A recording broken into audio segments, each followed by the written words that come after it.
Hi guys, Robin here with WTI. Let's check out this low profile fan. This fan is way more bang for your buck than you would expect. I absolutely love it. Firstly, the package came really small, so do not be alarmed when you get it. It is a tiny box. Assembly is super easy and I was able to do it unassisted.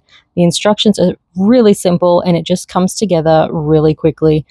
Since I was replacing my old fan, I just had to reattach the new connections. It even comes with a hook to hold it in place while you do that.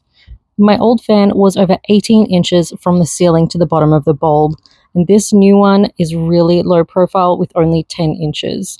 Not only is it dimmable, but it also has a warm, cool feature as well, so you can adjust which light preference you like.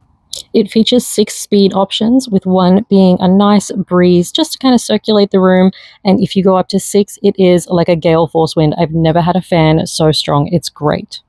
And that's my point of view.